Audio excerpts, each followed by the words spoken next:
দিনটি ছিল 25 তারিখ। তা দেখো সকাল সকাল রেডি হয়ে শাড়ি টাড়ি পরে সেজে গুজে যাচ্ছে একটু বুদ্ধ মন্দিরে।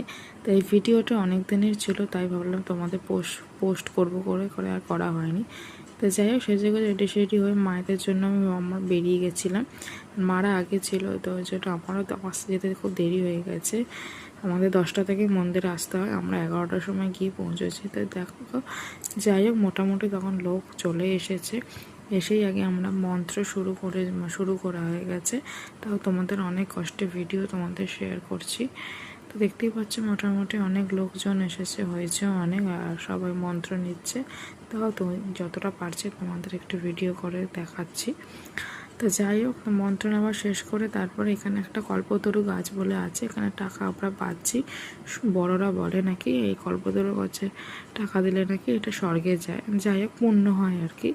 তারপর এখানে বুদ্ধি গাছতলায় জল দিয়ে দিলাম, আর ওদিকে ছোটো মন্দিরে ধূপকাঠি মোমবাতি জ্বালিয়ে নিয়েছি এই আর কি।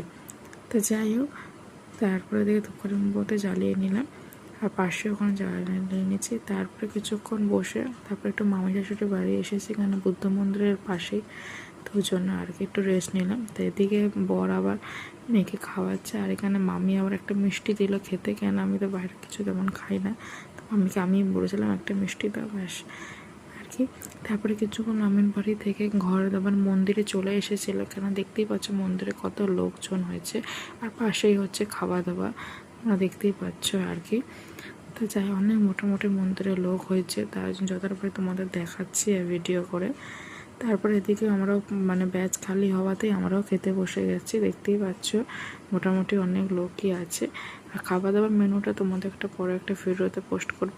তারপরে খাওয়া দাওয়া করে রেস্ট নিয়ে তারপরে এদিকে তোমরা দেখতে পাচ্ছ কতগুলো মেয়ে বউরা মাথায় একটা কাপড় নিয়েছে, এটা হচ্ছে আমাদের গুরুদেবের কাপড়, ওটা চিবর বলে, ওটা পুরো মন্দিরটা ঘুরতে হয়। তো যাই হোক সন্ধ্যাবেলা এইটুকুই ভিডিও। তো চলো ভালো লাগলে লাইক করে দাও, এটা আর কোনো ভিডিও করতে পারিনি।